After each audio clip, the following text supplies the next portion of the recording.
أما بعد فإن خير الحديث كتاب الله وخير الهدي هدي محمد صلى الله عليه وسلم وشر الأمور محدثاتها وكل محدثة بدعة وكل بدعة ضلالة وكل ضلالة في النار. أعوذ بالله السميع العليم من الشيطان الرجيم. بسم الله الرحمن الرحيم. والسماء ذات البروج واليوم الموعود وشاهد ومشهود. قتل أصحاب الأخدود النار ذات الوقود إذ هم عليها قعود وهم على ما يفعلون بالمؤمنين شهود. وما نقموا منهم إلا أن يؤمنوا بالله العزيز الحميد الذي له ملك السماوات والأرض والله على كل شيء شهيد.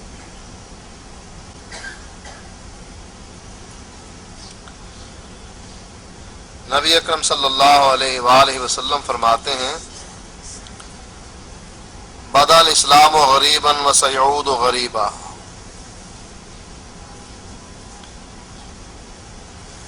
اسلام کی جب ابتدا ہوئی تو اسلام اجنبی تھا، اور ایک وقت آئے گا کہ اسلام پھر اجنبی بن جائے گا. فطوبى للغرباء، خوشخبری ہے غرباء کے لیے. غرباء کون ہیں؟ وہ لوگ جو اس فتنے کے دور میں اسلام پر استقامت دکھاتے ہیں، کیونکہ اصل چیز استقامت ہے. انسان دعوے کرتا ہے لیکن جب آزمائش میں ڈالا جاتا ہے اس موقع پر اگر استقامت دکھاتا ہے تو اس کا انجام بہت اونچا ہوتا ہے، بہتر ہوتا ہے، قابل رشک ہوتا ہے. جیسے ابراہیم علیہ السلام کا ذکر قرآن میں موجود ہے، وَإِذِ ابْتَلَىٰ إِبْرَاهِيمَ، ابراہیم علیہ السلام کو آزمائش میں ڈالا گیا، بہت سی آزمائشوں میں ڈالا گیا، اور سب سے بڑی آزمائش اس میں یہ تھی کہ بڑھاپے میں اللہ تعالیٰ نے اولاد عطا کی، اللہ سے دعا کی، اللہ نے دعا کو قبول کیا اور بڑھاپے میں اولاد عطا کر دی. جب اولاد مل گئی تو اسی اولاد کو ذبح کرنے کا حکم دیا گیا.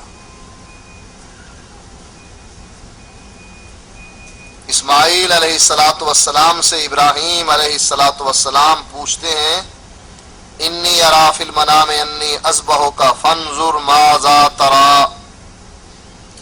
میں دیکھ رہا ہوں خواب میں، یعنی مجھ کو اللہ تعالیٰ دکھا رہا ہے کہ میں تجھے ذبح کر رہا ہوں، تمہارا کیا خیال ہے، کیا رائے ہے؟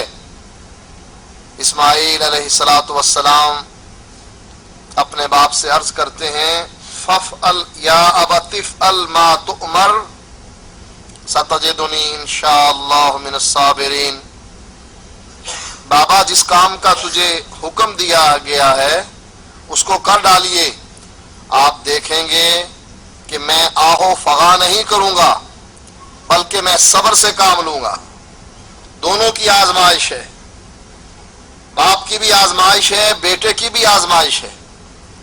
باپ کی آزمائش یہ ہے کہ یہ بیٹے کے گلے پر چھری چلانے کے لیے تیار ہوتا ہے کہ نہیں، اور بیٹے کی آزمائش یہ ہے کہ یہ چھری کے نیچے لیٹ کر ذبح ہونے کے لیے تیار ہوتا ہے کہ نہیں. دونوں باپ اور بیٹا تیار ہو گئے. اللہ تعالیٰ نے آسمان سے ندا دی فلما اسلما وتلہ للجبین، جب باپ ذبح کرنے کے لیے تیار، بیٹا ذبح ہونے کے لیے تیار، وتلہ للجبین، باپ نے اپنے بیٹے کو پیشانی کے بل لٹا لیا کہ کہیں آخری وقت میں اس کا چہرہ میرے چہرے کے سامنے نہ ہو. کہیں اس کی آنکھیں مجھ سے زندگی کی مہلت نہ مانگنی شروع کر دیں، بھیک نہ مانگنا شروع کر دیں، کہیں مجھے اس پر ترس نہ آ جائے، کہیں اس کے قرب کو دیکھ کر، اس کی مصیبت کو دیکھ کر میں اللہ کے حکم پر عمل نہ کر سکوں، اس لیے اس کو پیشانی کے بل لٹایا کہ اس کی شکل و صورت میرے سامنے نہ رہے۔ آسمان سے ابراہیم علیہ السلام کو آواز دی گئی، اے ابراہیم قد صدقت الرؤیا، میں نے تجھے آزمانا تھا کہ تیرے دل میں میری محبت ہے یا اپنے بیٹے کی محبت ہے۔ وہ بیٹا جو تجھے بڑھاپے میں ملا ہے، کہیں دل کے کسی خانے میں میری محبت اس کی محبت سے بڑھ تو نہیں گئی؟ میں نے تجھے صرف آزمانا تھا اور تو آزمائش میں پورا اترا۔ قد صدقت الرؤیا، تو نے اپنے خواب کو سچ کر دکھایا۔ اس کے صلے میں ملا کیا؟ انی جاعلک للناس اماما، اے ابراہیم میں تجھے لوگوں کا امام بنانے والا۔ استقامت اس موقع پر دکھانا جس موقع پر انسان آزمائش میں ڈالا گیا ہو، پتہ تب لگتا ہے کہ یہ انسان توحید پر پختہ ہے یا نہیں۔ قرآن مجید کی جو آیات میں نے آپ کے سورۃ بروج کی تلاوت کی ہیں آپ کے سامنے، اس میں اللہ تعالیٰ آسمان کی قسم کھا کر کہتا ہے جو برج والا ہے، والیوم الموعود، اور اس دن کی قسم کھاتا ہے جس دن کا ہمیں اللہ تعالیٰ نے وعدہ دیا، وشاہد ومشہود، حاضر ہونے والوں کی بھی قسم کھا رہا ہے، جن کو حاضر کیا گیا ہے ان کی بھی قسم کھا رہا ہے۔ قتل اصحاب الاخدود، خندقوں والوں کو قتل کر دیا گیا۔ النار ذات الوقود، آگ تھی ایندھن کے ذریعے جس کو بھڑکا دیا گیا۔ اذ ہم علیہا قعود، خندقوں میں آگ جلانے کے بعد مسلمانوں کے دشمن ان خندقوں پر بیٹھ گئے۔ وَهُمْ عَلَى مَا يَفْعَلُونَ بِالْمُؤْمِنِينَ شُهُودٌ، اور جو کچھ مسلمانوں کے ساتھ ہو رہا تھا وہ اس کا مشاہدہ کر رہے تھے۔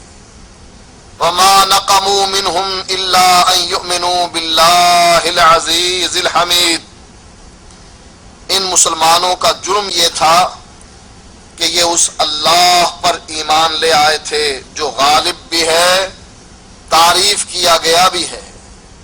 الذی لہ ملک السماوات والارض، وہ اللہ جس کے لیے زمین اور آسمان ہیں، بادشاہت ہے زمین اور آسمان کی، ملکیت ہے اللہ تعالیٰ کی، وہ مالک ہے زمین اور آسمان کا۔ الذی لہ ملک السماوات والارض، جس کے لیے بادشاہت زمین اور آسمان کی ہے۔ واللہ علی کل شیء شہید، اور اللہ ہر چیز کو دیکھ رہا ہے، اس پر گواہ ہے۔ جس طرح میں نے شروع میں حدیث پڑھی کہ بدا الاسلام غریبا وسیعود غریبا، اسلام ابتدا میں بھی اجنبی تھا، ایک وقت آئے گا کہ اسلام پھر اجنبی بن جائے گا۔ ابتدا میں بھی اسلام کو پہچاننے والا کوئی نہ تھا۔ جب اللہ کے نبی علیہ الصلاۃ والسلام مکے کے مشرکوں سے کہہ رہے ہیں قولوا لا الہ الا اللہ، اے مکے کے مشرکو اللہ کی وحدانیت پر ایمان لے آؤ، مکے کے سردار جمع ہو کر نبی کے چچا ابو طالب کے پاس حاضر ہوئے اور کہنے لگے کہ اپنے بیٹے کو، اپنے بھتیجے کو سمجھاؤ، یہ ہمارے معبودوں کو گالیاں نکالتا۔ چچا نے اپنے بھتیجے کو بلا لیا، بھتیجے کے سامنے مکے کے سرداروں نے گفتگو کی۔ جواب میں نبی اکرم صلی اللہ علیہ وآلہ وسلم نے اپنے چچا سے فرمایا، اے میرے چچا، اگر تیری یہ بستی والے مکے کی وادی والے میری ایک بات مان لیں، یہ عرب کے بھی مالک بن جائیں گے، عجم کے مالک بھی بن جائیں گے۔ ابو جہل کہنے لگا تو ایک بات کی بات کہتا ہے، میں تیری 10 باتیں ماننے کے لیے تیار ہوں، بتا آخر وہ کون سی بات ہے جو تو ہم سے منوانا چاہتا ہے؟ نبی اکرم صلی اللہ علیہ وآلہ وسلم نے اس کے سوال کے جواب میں فرمایا قولوا لا الہ الا اللہ تفلحوا وتملکوا العرب والعجم، جو بات میں تم سے منوانا چاہتا ہوں وہ یہ ہے کہ اللہ کی وحدانیت پر ایمان لے آؤ، کامیاب ہو جاؤ گے، عرب و عجم کے مالک بنا دیے جاؤ گے۔ ابو جہل نے جب یہ بات سنی اپنی رانوں کو پیٹ کر کہنے لگا اجعل الآلہۃ الہ واحدا ان ھذا لشیء عجاب، سارے الہوں کو مٹا کر ایک الہ کی دعوت آج تک ہم نے نہیں سنی، یہ بڑی عجیب دعوت ہے جو تم دے رہے۔ اپنے ساتھیوں سے کہنے لگا اٹھو اور اپنے معبودوں کو پکڑ لو، ان سے چمٹ جاؤ اور اس کی بات کی طرف دھیان نہ دو۔ بدا الاسلام غریبا، جب اسلام کی ابتدا ہوئی اللہ کی وحدانیت کو پہچاننے والے کوئی نہ تھے، اللہ کی وحدانیت پر ایمان لانے والے کوئی نہ تھے۔ وہ اللہ کو مانتے تھے لیکن جیسا ماننے کا حق ہے ایسے نہیں بلکہ شرک کر کے مانتے تھے۔ لات منات حبل کو اللہ کا شریک بنا دیتے تھے، کہتے تھے اکیلا نہیں بلکہ اس کے ساتھ لات بھی شریک ہے، منات بھی شریک ہے، عزا بھی شریک ہے، حبل بھی شریک ہے۔ وَسَيَعُودُ غَرِيبًا، ایک وقت آئے گا اسلام ایسے ہی اجنبی بن جائے گا کہ اس کو پہچاننے والا کوئی نہ ہوگا، اور وہ وقت آج آ چکا جو اللہ کی وحدانیت، اکیلے اللہ کی وحدانیت کا اعلان کرتا ہے، لوگ اس کو گالیاں نکالتے ہیں، وہابی کہتے ہیں، اولیاء کا گستاخ سمجھتے ہیں جو ایک اللہ کی وحدانیت کا اعلان کرتا ہے۔ اور جو علی حجویری کو داتا مانتا ہے اللہ کو بھی مانتا ہے، علی حجویری کو بھی داتا مانتا ہے، اللہ کو بھی مانتا ہے، دولت شاہ کو اولاد دینے والا بھی مانتا ہے، اللہ کو بھی مانتا ہے، اور بری امام کو مقدمات سے بری کرنے والا بھی مانتا ہے، اللہ کو بھی مانتا ہے، اور ملتان کے مرے ہوئے ان پیروں کو بھی مانتا ہے، غازی بابا کو بھی مانتا ہے، اجمیر والے کو بھی مانتا ہے، اللہ کو بھی مانتا ہے۔ یہ وہی ہے وَسَيَعُودُ غَرِيبًا، جیسے مکے کے مشرک اصل اسلام سے ناواقف تھے اور اسلام اجنبی تھا، آج کے دور میں بھی اسلام سے لوگ ناواقف ہیں، اجنبی ہے ان کے لیے یہ دعوت اجعل الآلہۃ الہ واحدا، ایک اللہ کو مانے اور باقی سب کا انکار کر دیں، نہیں، ہم نے اولاد لینے کے لیے باب علیحدہ بنائے ہیں، لڑکیاں لینے کے لیے باب علیحدہ بنائے ہیں، کاروبار کی ترقی کے لیے علیحدہ بنائے ہیں، مقدمات سے بری ہونے کے لیے علیحدہ بنائے ہیں، مصیبتوں میں کام آنے والے ہمارے علیحدہ ہیں، کشتی کنارے لگانے والے ہمارے علیحدہ ہیں، جنگل اور دریا میں ہماری رہنمائی کرنے والے علیحدہ ہیں، اللہ بھی ہے اور یہ بھی ہیں۔ یہی بات اللہ کے نبی نے اس حدیث میں ارشاد فرمائی بدا الاسلام غریبا وسیعود غریبا، اسلام شروع میں بھی اجنبی تھا، ایک وقت آئے گا پھر اجنبی بن جائے گا کہ اصل توحید کو سمجھنے والا کوئی نہ ہوگا۔ فطوبى للغرباء، ایسے موقع پر فتنے کے اس دور میں اسلام پر عمل کرنے والوں کے لیے خوشخبری۔ قرآن کی جو آیات میں نے آپ کے سامنے پڑھی اصل میں یہ ایک واقعہ ہے جس کو اللہ کے نبی بیان فرماتے ہیں اور امام مسلم نے اپنی کتاب میں اس کو ذکر کیا۔ اللہ کے نبی نے فرمایا کان ملکن فی من کان قبلکم وکان لہ ساحر، تم سے پہلے ایک بادشاہ گزرا اور اس نے ایک جادوگر پال رکھا تھا. فلما کبر قال للملک انی قد کبرت فابعث الی غلاما اعلمہ السحر. جب وہ عمر رسیدہ ہو گیا بادشاہ سے عرض کرنے لگا میں اب بڑا ہو گیا ہوں، بڑھاپے میں جا پہنچا ہوں، ایسا کیجئے ایک نوجوان میرے سپرد کر دیجئے، میں اس کو جادو سکھا دوں. فبعث الیہ غلاما یعلمہ، بادشاہ نے ایک نوجوان مقرر کر دیا جو اس کے پاس جا کر جادو سیکھا کرتا تھا. وَكَانَ فِي طَرِيقِهِ اِذَا سَلَكَ رَاهِبٌ، اور جب یہ جادو سیکھنے کے لیے جاتا راستے میں ایک راہب اپنے گرجے میں عبادت میں مصروف ہوتا تھا. فَقَعَدَ إِلَيْهِ وَسَمِعَ كَلَامَهُ، یہ نوجوان اس راہب کے پاس بیٹھتا اور اس کی باتیں سنتا. فَأَعْجَبَهُ، اس نوجوان کو اس راہب کی باتیں اچھی لگتی. وَكَانَ إِذَا أَتَى السَّاحِرُ مَرَّ بِالرَّاهِبِ وَقَعَدَ إِلَيْهِ، جب بھی یہ ساحر کے پاس جاتا راہب کے پاس سے گزرتا اس کے پاس بیٹھتا. فَإِذَا أَتَى السَّاحِرُ ضَرَبَهُ، اور جب یہ ساحر کے پاس جادوگر کے پاس لیٹ پہنچتا ضَرَبَهُ، وہ جادوگر لیٹ ہونے کی وجہ سے اس کو سزا دیتا. فَشَكَا ذَلِكَ إِلَى الرَّاهِبِ، اس بات کی شکایت کہ جادوگر مجھے پیٹتا ہے جب میں آپ کے پاس بیٹھ کر باتیں سنتا ہوں، آپ کی لیٹ ہو جاتا ہوں، اس لیٹ ہونے کی وجہ سے جادوگر مجھے پیٹتا ہے.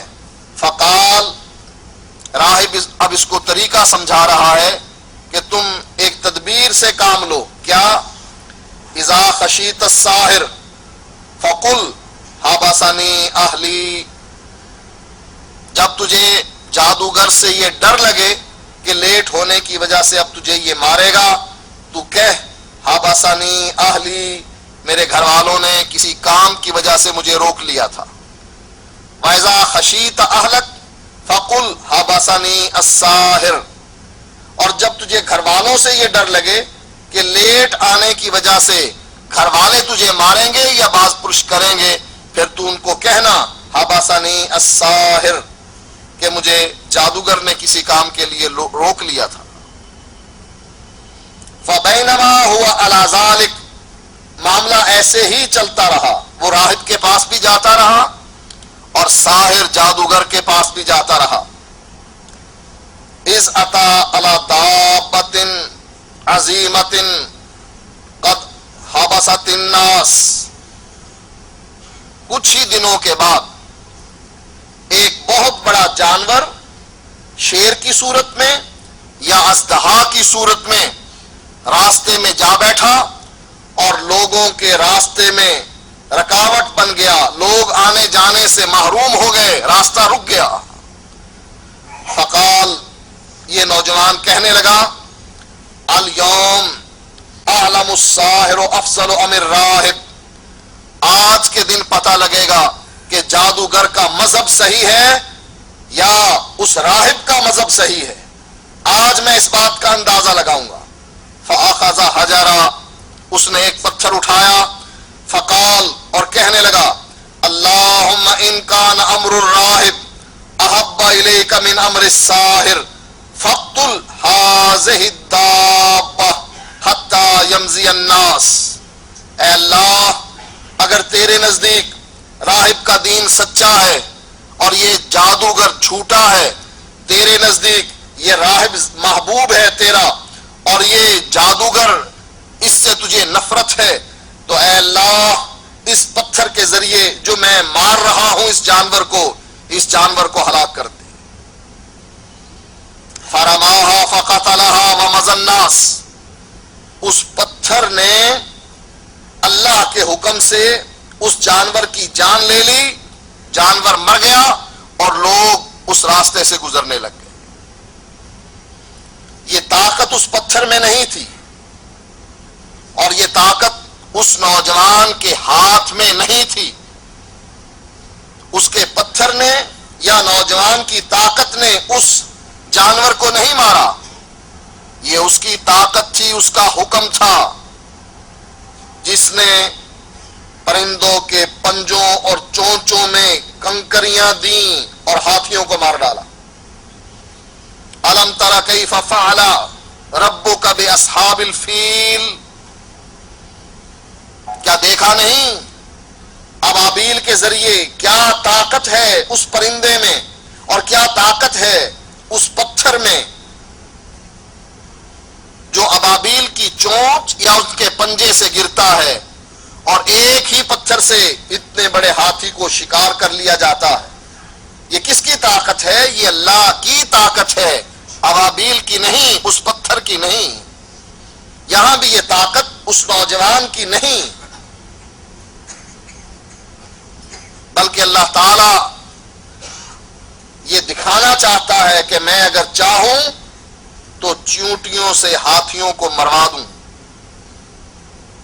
ابابیلوں کے پنجوں میں پتھروں سے ہاتھیوں کو مروا دوں، نوجوان کے پھینکے ہوئے پتھر سے بڑے اژدہا یا شیر کو مروا دوں، یہ میری طاقت ہے۔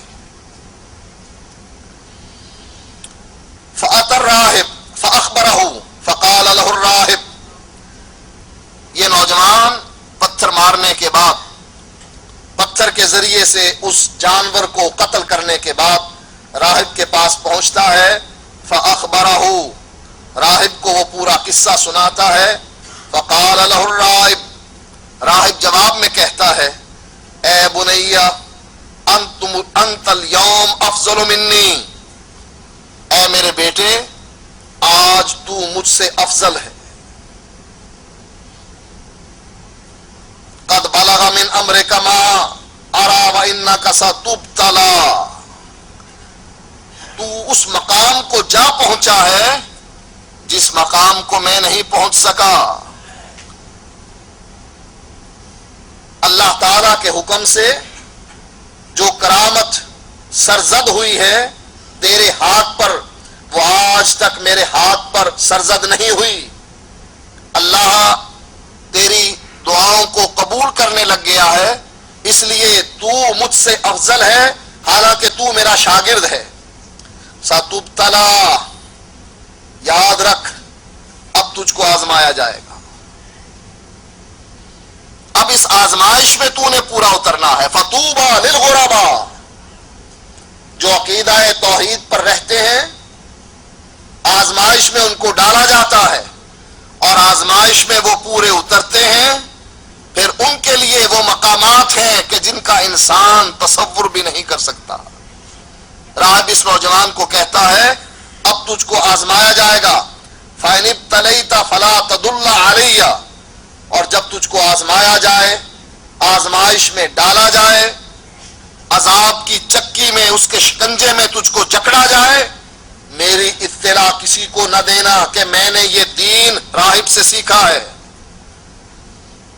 وَكَانَ الْغُلَامُ يُبَرِّئُ الْأَكْمَحَ وَالْأَبْرَصَ وَيُدَاوِي النَّاسَ مِنْ سَائِرِ الْأَدْوَاءِ، یہ نوجوان مادرزاد اندھوں کو بینا کرتا تھا، کوڑی کے مریضوں کو شفا دیتا تھا، ہر قسم کی بیماری کا علاج اس کے پاس تھا۔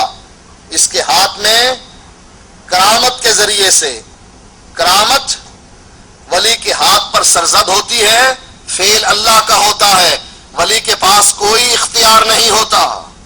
معجزہ نبی کے ہاتھ پر ہوتا ہے، فعل اللہ کا ہوتا ہے، نبی کا کوئی اختیار نہیں ہوتا۔ چونکہ اللہ کا فعل ہے، نبی یا ولی کے ہاتھ پر ہو رہا ہے، لہذا معجزہ اور کرامت کہلاتی ہے۔ لیکن معجزے اور کرامت کی تعریف یہ ہے کہ ولی کو کوئی اختیار نہیں ہوتا، چاہے اللہ مانے یا نہ مانے۔ مکے کے مشرک اکٹھے ہو کر آئے، آ کر کہنے لگے ہم تجھ پر ایمان لے آئیں گے، لیکن ایک صورت ہے، مکے کی سرزمین میں نہریں بہا دے، نہروں کے ارد گرد باغات لگوا دے، تیرے ساتھ فرشتے چلیں، پھر ہم تجھ پر ایمان لے آئیں گے کہ واقعی تو اللہ کا نبی ہے۔ اب اللہ کے نبی چاہتے تھے کہ مکے کے یہ لوگ بھی مسلمان ہو جائیں، لیکن اللہ نہیں چاہتا تھا۔ اللہ نے جواب میں کیا کہا؟ اے نبی، اگر تو کر سکتا ہے کر کے دکھا، نفقاً فی الارض اور سلماً فی السماء، زمین میں سرنگ لگا، آسمان پر سیڑھی لگا اور ان کے مطالبے پورے کر دے اگر تو کر سکتا ہے۔ یہ وہی نبی ہے جس کی انگلیوں سے پانی کے چشمے پھوٹے، یہ وہی نبی ہے کہ جس نے 2-3 آدمیوں سے سینکڑوں لوگوں کو کھانا کھلایا، یہ وہی نبی ہے کہ کنویں میں پانی نہیں تھا، اس نے وضو کیا، وضو کا پانی کنویں میں ڈالا، اس وضو کے پانی میں اتنی برکت پیدا کر دی اللہ تعالیٰ نے کہ وہ کنواں پانی سے ابلنے لگا، صحابہ نے اپنے برتن بھر لیے، خود پانی پیا، اپنے جانوروں کو پلایا، پانی پھر بھی اتنا موجود تھا۔ لیکن آج وہی نبی ہے، اللہ جواب دے رہا ہے، سرنگ لگا زمین میں، آسمان پر سیڑھی لگا، اور ان کو وہ معجزہ لا کر دکھا جن کا یہ مطالبہ کر رہے ہیں۔ میں تیرے مطالبے کو، تیری اس خواہش کو اور مکے کے لوگوں کے مطالبے کو پورا نہیں کرتا۔ یہاں سے پتہ لگتا ہے کہ معجزے میں نبی کا اختیار ہوتا ہے یا نہیں، ولی کا اختیار کرامت میں ہوتا ہے یا نہیں۔ یہ نوجوان جس نے دین سیکھ لیا تھا، اس وقت چونکہ اللہ کے نبی مبعوث نہیں ہوئے تھے، نبی کی نبوت سے پہلے کا زمانہ تھا، اس وقت عیسائیت ہی اسلام تھا، عیسائیت پر عمل کرنا ہی جنت میں جانے کی گارنٹی تھی، لہٰذا اس نے عیسائیت کو سیکھا، اس پر عمل کیا۔ اللہ تعالیٰ نے کرامت کے طور پر مادرزاد اندھوں کو اس کے ہاتھ سے بینا کر دیا، کوڑی کے مریضوں کو شفا دے دی، اور باقی بیماریوں کا بھی یہ علاج کرنے لگا۔ فَسَمِعَ جَلِيسٌ لِلْمَلِكِ وَكَانَ قَدْ عَمِيَ، یہ بات بادشاہ کے درباری کو پتہ لگی، وہ درباری جو اندھا ہو چکا تھا۔ فَأَتَاهُ بِهَدَايَا كَثِيرَةٍ فَقَالَ مَا هَاهُنَا لَكَ أَجْمَعُ إِنْ أَنْتَ شَفَيْتَنِي، کہنے لگا بہت سی چیزیں، تحفے، تحائف، ہدایہ لے کر آیا، اور کہنے لگا یہ جتنی بھی چیزیں ہیں یہ سب تیرے لیے ہیں، میں نے تجھ کو دے دی، لیکن شرط یہ ہے کہ تو مجھ کو شفا دے۔ اگر کوئی ہم جیسا ہوتا کہتا ہاں میں شفا دے سکتا ہوں، وہ چونکہ بے دین تھا، مشرک تھا، وہ سمجھتا تھا کہ شفا مخلوق کے ہاتھ میں ہے، جیسے ہم سمجھتے ہیں بدا الاسلام غریبا وسيعود غریبا، کہ پیر کے قبر کی مٹی چاٹنے سے شفا ملتی ہے، جیسے اس موقع پر مکے کے مشرک سمجھتے تھے کہ یہ بت ہمیں شفا دیتے ہیں، وہی حالت آج ہماری ہو چکی ہے۔ یہ نوجوان کہنے لگا انی لا اشفی احدا، میرے پاس کوئی طاقت نہیں کہ میں کسی کو شفا دے سکوں، انما یشفی اللہ، شفا دینے والا اللہ ہی ہے۔ جیسے ابراہیم علیہ السلام کا قول قرآن میں بیان کیا ہے اللہ تعالیٰ نے، وَإِذَا مَرِضْتُ فَهُوَ يَشْفِينِ، جب میں بیمار پڑتا ہوں تو شفا مجھے اللہ دیتا ہے، بیمار بھی وہی کرتا ہے، شفا بھی وہی دیتا ہے، میرے ہاتھ میں شفا نہیں ہے۔ یہ نوجوان بھی کہنے لگا کہ شفا تو اللہ تعالیٰ دیتا ہے، ہاں میری ایک شرط ہے، فَإِنْ آمَنْتَ بِاللَّهِ تَعَالَى دَعَوْتُ اللَّهَ فَشَفَاكَ، میری ایک شرط ہے، اگر تو اللہ کی وحدانیت کو مان لے، اللہ کی وحدانیت پر اگر تو ایمان لے آئے، میں اللہ تعالیٰ سے دعا کروں اور میری دعا کو اللہ قبول کرے اور قبول کر کے تجھ کو شفا دے دے، شرط یہ ہے پہلے اللہ کی وحدانیت کو تسلیم کر۔ اور یہ دعا بھی اللہ کی مرضی پر منحصر ہے، اللہ مانے یا نہ مانے یہ اللہ کی مرضی ہے۔ اللہ چاہے تو چونٹی کی دعا مان لے جو اپنی ننھی ننھی ٹانگیں آسمان کی طرف بلند کر کے کہتی ہے نحن خلق من خلقک، اللہ ہم بھی تو تیری مخلوق ہیں، ہمارا داتا بھی تو تو ہی ہے، ہمارا رازق تو تو ہی ہے، اگر تو نہیں دے گا کہاں سے لیں گے، ہم تیری مخلوق میں سے ہیں، ہمیں بھی پانی کی ضرورت ہے۔ سلیمان نبی پانی مانگ رہا ہے، اے اللہ ہمیں بھی پانی کی ضرورت ہے، ہم بھی تجھ سے پانی مانگتی ہیں۔ سلیمان علیہ السلام نے سنا اور اپنے ساتھیوں سے فرمانے لگے واپس پلٹ جاؤ، اللہ نے چونٹی کی دعا سن لی ہے۔ اللہ چاہے تو چونٹی کی دعا سن لے اور قبول کر لے، اور اللہ چاہے تو نبی کی دعا کو رد کر دے۔ نبی اکرم صلی اللہ علیہ وآلہ وسلم فرماتے ہیں میں نے اللہ تعالیٰ سے دعا کی، اے اللہ مجھے اجازت دے کہ میں اپنی ماں کی قبر کی زیارت کروں۔ نبی اکرم صلی اللہ علیہ وآلہ وسلم فرماتے ہیں اللہ تعالیٰ نے مجھے زیارت کی اجازت دے دی۔ صحابہ بیان کرتے ہیں کہ جب اللہ کے نبی اپنی ماں کی قبر پر کھڑے ہوئے، ماں یاد آ گئی، ماں کی یاد نے اللہ کے نبی کو زاروں قطار رلایا۔ جو صحابہ ارد گرد تھے نبی کو دیکھ کر وہ بھی رونے لگے۔ نبی اکرم صلی اللہ علیہ وآلہ وسلم نے اس موقع پر اللہ سے ایک اور دعا کی، اے اللہ تو نے مجھے زیارت کی اجازت دے دی، میری دعا کو قبول کر لیا، اب مجھے اس بات کی بھی اجازت دے دے میری اس دعا کو بھی قبول کر لے کہ میں اپنی ماں کی بخشش کی دعا کروں۔ نبی اکرم صلی اللہ علیہ وآلہ وسلم نے یہ دعا کی اور اللہ نے اس دعا کو رد کر دیا کہ تجھے اس بات کی اجازت نہیں کہ اپنی ماں کی مغفرت کی دعا کرے۔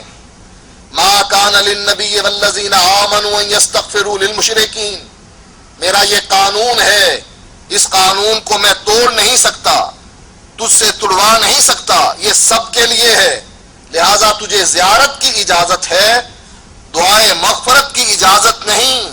یہ اللہ ہے، اللہ کی مرضی ہے، جس کی دعا قبول کرے جس کی دعا کو رد کرے۔ یہ نوجوان یہی کہنے لگا اگر تو اللہ پر ایمان لے آئے میں اللہ تعالیٰ سے دعا کروں اللہ میری دعا کو قبول کرے اور تجھے شفا دے دے۔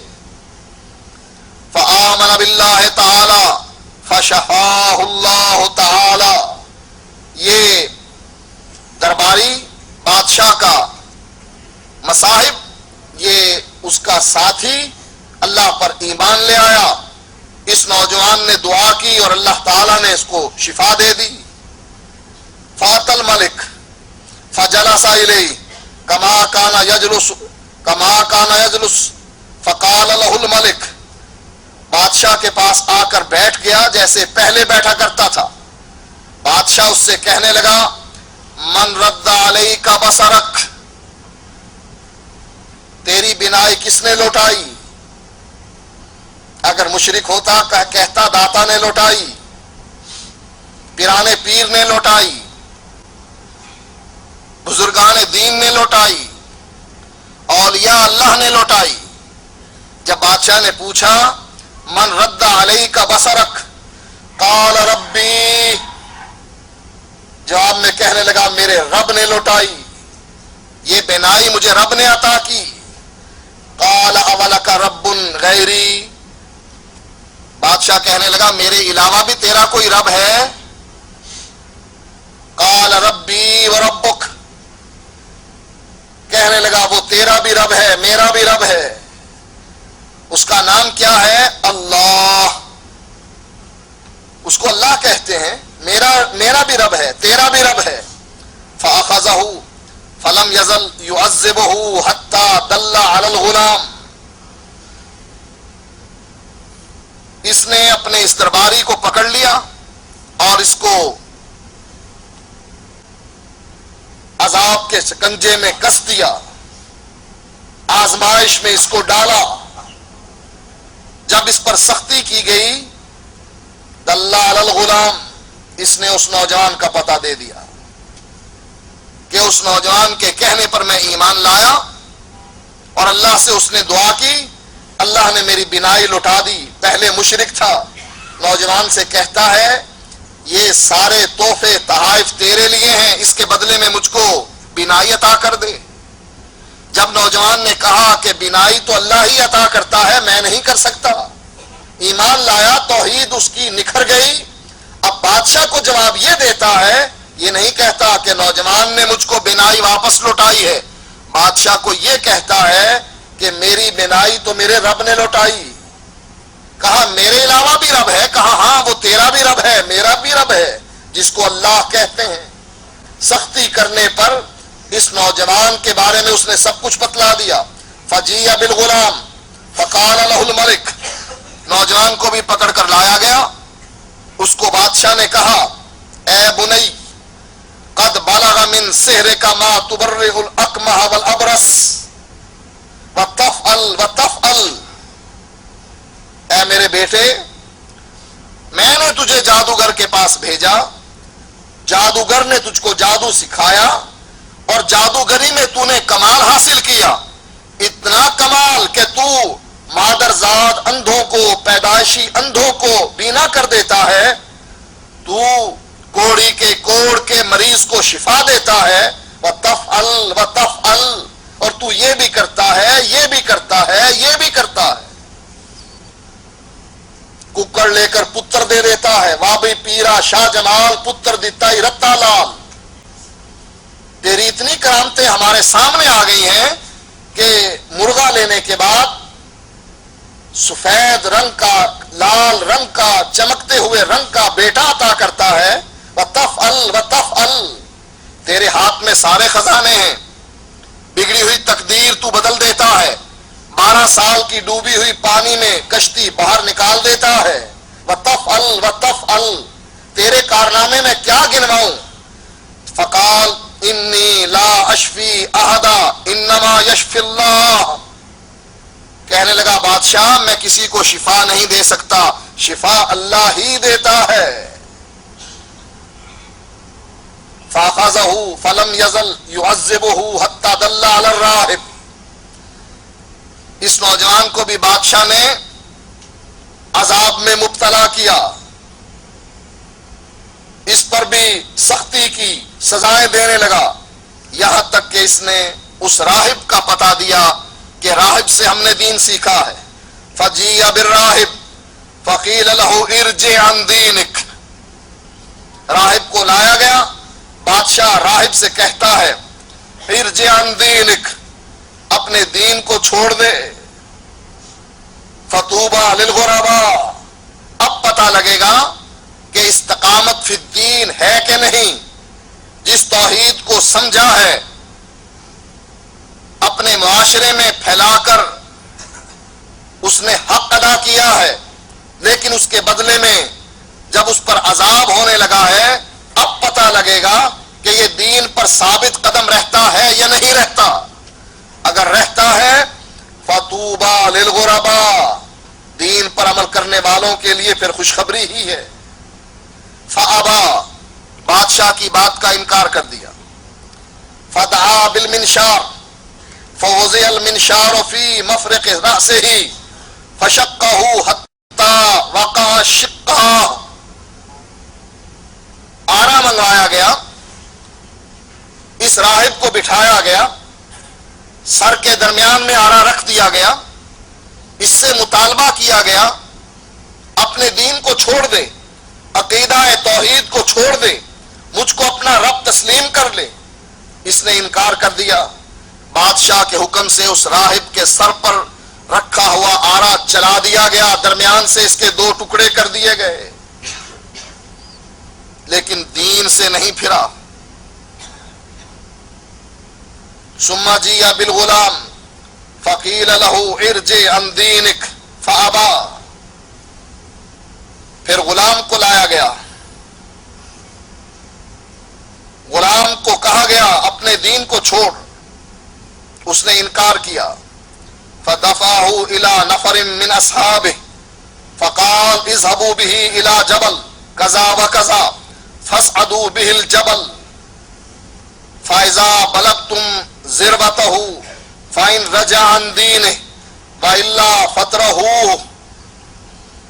ایک جماعت کے فوج کے ایک گروپ کے حوالے کر کے بادشاہ نے حکم دیا اس نوجوان کو فلاں پہاڑ پر لے جاؤ, اس کو پہاڑ پر چڑھاؤ. جب یہ پہاڑ کی چوٹی پر پہنچ جائے فَإِن رَجَعَ عَن دِينِهِ, وہاں اس کو ڈراؤ کہ تجھے پہاڑ کی چوٹی سے گرا کر ہلاک کر ڈالیں گے. تیرا کوئی عز سالم نہ رہے گا, تیرے جسم کے ٹکڑے ہو جائیں گے, ہڈیاں تیری ٹوٹ جائیں گی, تو اپنی جان سے ہاتھ دھو بیٹھے گا. فَإِن رَجَعَ عَن دِينِهِ, اگر تو یہ ڈر کر دین کو چھوڑ دے تو ٹھیک. وَإِلَّا فَتْرَهُ, اور اگر یہ نہ چھوڑے پھر اس کو اس پہاڑ کی چوٹی سے لڑکا دینا. فَذَهَبُوا بِهِ فَصَعِدُوا بِهِ الْجَبَلَ, اس کو لے جایا گیا, پہاڑ پر چڑھایا گیا. فقال, یہ نوجوان اب دعا کرتا ہے, اللہم اکفنیہم بما شئت, اللہ جیسے تو چاہتا ہے مجھے ان کے مقابلے میں کافی ہو جا, مجھے ان سے بچا لے, اے اللہ جیسے تو چاہتا ہے. فرجف بهم الجبل فسقطوا وجاء يمشي الى الملك, نوجوان کی دعا کو اللہ تعالیٰ نے قبول کیا. پہاڑ پر لرزہ طاری ہوا. جب پہاڑ لرزنے لگا آنے والے سارے فوجی اس پہاڑ سے لڑک کر گر گئے اور مر گئے. وجاء يمشي الى الملك, اور یہ چلتا ہوا پھر بادشاہ کے دربار میں جا پہنچا. فقال له الملك ما فعل باصحابك, بادشاہ پوچھنے لگا تیرے ساتھیوں کا کیا بنا. فقال کفانیہم اللہ تعالی, کفانیہم اللہ تعالی, اللہ تعالی نے مجھے بچا لیا ان سے, وہ کافی ہو گیا مجھے. فدفعوا الى نفر من اصحابه, دوسری مرتبہ بادشاہ نے پھر اس نوجوان کو ایک اور گروپ کے حوالے کیا. فقال اذهبوا به فاحملوه في قرقور وتوسطوا به البحر, اور اس پارٹی سے اس گروپ سے کہنے لگا بادشاہ اس کو کشتی میں بٹھاؤ اور سمندر کے دریا کے درمیان میں اس کو لے جاؤ. فَإِن رَجَعَ عَن دِينِهِ وَإِلَّا فَاقْذِفُوهُ, اگر یہ دریا کے درمیان پہنچ کر اپنے دین کو چھوڑ دے اس کو ڈراؤ کہ یہاں ڈوب کر مرے گا, مچھلیاں کھائیں گی تیرے گوشت کو, تیری قبر بھی نہ ہوگی. اگر یہ ڈر جائے تو ٹھیک. وَإِلَّا فَاقْذِفُوهُ, پھر اگر یہ نہ مانے تو اس کو دریا میں ڈبو کر ہلاک کر دینا. فَذَهَبُوا بِهِ فَقَالَ اللَّهُمَّ أَكْفِنِيهِمْ بِمَا شِئْتَ, وہاں بھی یہی دعا کرنے لگا, یا اللہ مجھے ان سے بچا لے, یا اللہ تو کافی ہو جا, یا اللہ جیسے مسلمان کہتے ہیں حسبی اللہ, اللہ مجھے کافی ہے, وہ بھی نوجوان کہنے لگا اے اللہ کفایت کر ان بدماشوں سے جو مجھے ہلاک کرنا چاہتے ہیں. فَانْقَفَعَتْ بِهِمُ السَّفِينَةُ فَغَرِقُوا وَجَاءَ يَمْشِي إِلَى الْمَلِكِ, یہ کہنے کی دیر تھی, اللہ نے اس کی دعا کو قبول کیا اور کشتی الٹ گئی. کشتی الٹی, پوری جماعت اس پانی میں غرق ہو گئی. وَجَاءَ يَمْشِي إِلَى الْمَلِكِ, پھر یہ چلتا ہوا بادشاہ کے دربار میں جا پہنچا. فَقَالَ لَهُ الْمَلِكُ مَا فَعَلَ أَصْحَابُكَ, تیرے ساتھیوں نے تیرے ساتھ کیا کیا اور ان کے ساتھ کیا ہوا, ان کا انجام کیا ہوا. فقال کفانیہم اللہ تعالی, اللہ تعالیٰ کافی ہو گیا ان کے مقابلے میں مجھے, اور اللہ تعالیٰ نے مجھے ان کے ظلم اور زیادتی سے بچا لیا. فقال للملک انک لست بقاتلی حتی تفعل ما آمرک بہ, بادشاہ سے کہنے لگا تو مجھ کو قتل نہیں کر سکتا, اس وقت تک قتل نہیں کر سکتا جب تک کہ میں جو طریقہ تجھ کو بتاؤں تو اس طریقے پر عمل نہ کرے. مخلوق اپنے خالق کو مشورہ دے رہی ہے کہ مجھے قتل کرنا ہے تو طریقہ مجھ سے سیکھ. یہ اس کے رب ہونے کا دعویٰ کرتا ہے کہ میں ہی پوری کائنات کا رب ہوں، اور ایک نوجوان اس کو بتلا رہا ہے کہ تجھے مارنے کا طریقہ نہیں آتا. ربی الذی یحیی و یمیت، رب تو وہ ہے جو مارتا بھی ہے زندہ بھی کرتا ہے، اور تجھے ایک نوجوان کو مارنے کا طریقہ بھی نہیں آتا. تو کیسا رب ہے، کیسا داتا ہے تو؟ اپنی بیوی کو اولاد نہیں دیتا ہے، لوگوں کو دیتا ہے. اپنی بیوی کے بینک میں جو اکاؤنٹ کھلا ہوا ہے اس میں پیسے نہیں بھیجتا ہے، نواز شریف کو دیتا ہے. اپنے رشتہ داروں میں حکومت نہیں بانٹتا ہے، نون لیگ یا کاف لیگ کو دیتا ہے، کبھی پیپلز پارٹی کو دیتا ہے. کیسا داتا ہے تو؟ اپنوں کو بھولتا ہے، غیروں کو یاد رکھتا ہے. کیسا رب ہے تو؟ تجھے مارنے کا طریقہ بھی پتہ نہیں ہے کہ مارا کیسے جاتا ہے. مجھ سے سیکھ اگر مجھے تو مارنا چاہتا ہے. قال ما ہوا، تنگ آ گیا تھا، کہنے لگا اچھا بتا میں کون سا طریقہ اختیار کروں کہ جس سے میں تجھ کو قتل کر ڈالوں. قال تجمع الناس فی صعید واحد وتصلبنی علی جزع ثم خذ سہما من کنانتی ثم ضع السہم فی کبد القوس ثم قل. کہنے لگا لوگوں کو ایک میدان میں اکٹھا کرو، اکٹھا کرنے کے بعد مجھے کسی اونچی کھجور پر ٹانگ دو، اوپر لٹکا دو. پھر میرے جو تیر ہیں ایک تیر اس میں سے لو، اور میری جو کمان ہے اس کمان میں وہ تیر چڑھاؤ. تیر رکھنے کے بعد کہو بسم اللہ رب الغلام، بسم اللہ اللہ کے نام سے، رب الغلام وہ اللہ جو اس نوجوان کا رب ہے. ثم ارمنی، پھر اس تیر کو چلا دو. فإنک اذا فعلت ذلک قتلتنی، جب تم اس تدبیر پر عمل کرو گے تم مجھ کو قتل کر ڈالو گے.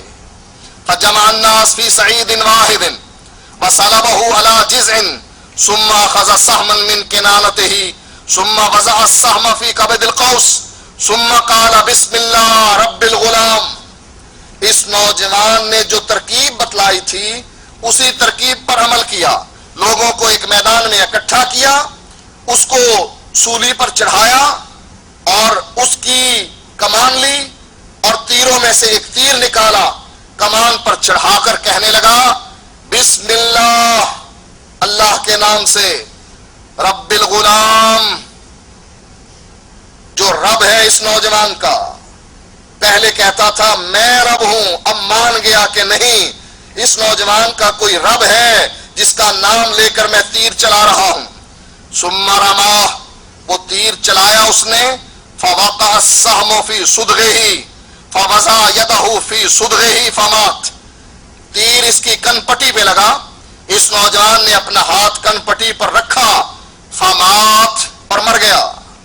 فقال الناس، جب لوگوں نے یہ سارا ڈرامہ دیکھا، اس نوجوان کی تدبیر دیکھی، اس بے وقوف رب کی بے عقلی دیکھی کہ رب ہونے کا دعویٰ کر رہا ہے اور نہیں سمجھ رہا کہ یہ نوجوان اس کو کس پٹڑی پر لے جا رہا ہے. یہ چاہتا تھا کہ لوگوں کے سامنے یہ رب اس بات کا اقرار کرے کہ میں رب نہیں بلکہ رب وہ ہے جس پر یہ غلام ایمان لے کر آیا ہے، یہ نوجوان ایمان لے کر آیا ہے، جس کا نام لے کر میں اس نوجوان کو قتل کر رہا ہوں، اصل میں رب وہ ہے. نوجوان یہ سکھانا چاہتا تھا لوگوں کو عقیدہ توحید، اور عقیدہ توحید اس جھوٹے رب کی زبان سے سکھانا چاہتا تھا. فقال الناس آمنا برب الغلام، جب لوگوں نے یہ بات سنی کہ بادشاہ بھی یہ کہہ رہا ہے کہ اس نوجوان کا ایک رب ہے، تو پکار اٹھے آمنا برب الغلام، ہم اس نوجوان کے رب پر ایمان لے آئے. جیسے فرعون نے جادوگروں کو اکٹھا کیا تھا، موسیٰ علیہ السلام کا معجزہ تھا، لاٹھی پھینکی سب رسیاں ہڑپ کر گیا. فَأُلْقِيَ السَّحَرَةُ سُجَّدًا، سارے جادوگر سجدے میں ڈال دیے گئے. دل میں ایمان آ گیا، سر زمین پر رکھ لیا. فرعون کہنے لگا میری اجازت سے پہلے ہی ایمان لے آئے ہو، میں تمہیں سولی پر چڑھاؤں گا. جواب دیا، اے فرعون کیا کر سکتا ہے تو؟ ہماری دنیاوی زندگی ہی ختم کر سکتا ہے۔ فافعل ما شئت، کر جو تیرے دل میں آتا، ہماری زندگی کو ختم کرنے کے علاوہ تیرے اختیار میں کچھ نہیں۔ یہاں یہی بات ایمان لے آئے وہ جادوگر کیا کہنے لگے؟ ہم ایمان لائے موسیٰ کے رب پر، ہارون کے رب پر۔ یہاں یہ لوگ کہنے لگے ہم ایمان لے آئے اس نوجوان کے رب پر۔ فَأُوتِيَ الْمَلِكُ فَقِيلَ لَهُ أَرَأَيْتَ مَا كُنْتَ تَحْذُرُ قَدْ وَاللَّهِ نَزَلَ بِكَ حَذَرُكَ۔ لوگ آئے اس کے پاس اور کہنے لگے بادشاہ اسی بات سے ڈرتا تھا نا تو کہ میرے علاوہ کسی کو رب نہ بنانا، تو نے اپنے ساتھی کو قتل کیا، پھر تو نے اس راہب کو قتل کیا، پھر تو نے اس نوجوان کو قتل کیا، کس لیے کہ کہیں عقیدہ توحید لوگوں میں نہ پھیل جائے۔ اس نوجوان کی تدبیر کو تو سمجھ نہ سکا، رب ہونے کا دعویٰ کرتا رہا، لیکن تجھے اس بات کا علم نہیں ہوا کہ یہ نوجوان تجھ سے کیا تدبیر چلا رہا ہے، تیرے ساتھ کیا کھیل کھیل رہا ہے۔ دیکھا تو نے، تیرا خطرہ سامنے آ گیا، سارے لوگ مسلمان ہو گئے۔ کہنے لگے قد آمن الناس فامر بالاخدود۔ جو قرآن کی صورت آپ نے سنی، سورۃ بروج، جس میں اللہ فرماتا ہے قتل اصحاب الاخدود، خندقوں والے قتل کر دیے گئے، یہ ہے وہ واقعہ خندقوں والوں کا جس میں بادشاہ نے خندقیں کھودنے کا حکم دیا۔ خندقیں کھودی گئیں اور اس میں آگ جلائی گئی۔ وقال، آگ جب جلنے لگی بادشاہ نے حکم دیا من لم یرجع عن دینہ فأفہموہ فیہا، جو آدمی اپنے دین کو نہ چھوڑے، استقامت دکھائے، اس آدمی کو جلتی ہوئی آگ میں جو خندقوں میں جلائی گئی ہے اس آگ میں گرا دینا اور وہاں اس کو جلا دینا۔ ففعلوا، لوگوں نے مسلمانوں کے ساتھ یہی کیا، جو آتا رہا اس کو آگ میں پھینکتے رہے۔ حتی جاءت امرأۃ ومعہا صبی، یہاں تک ایک عورت آئی، اس کی گود میں ایک چھوٹا سا بچہ تھا۔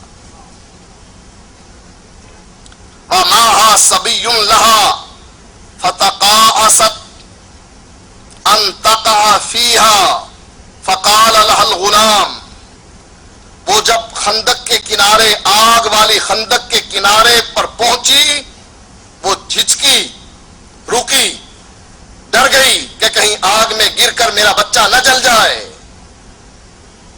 اس کو نصیحت کرتا ہے وہ چھوٹا سا بچہ جو گود میں ہے۔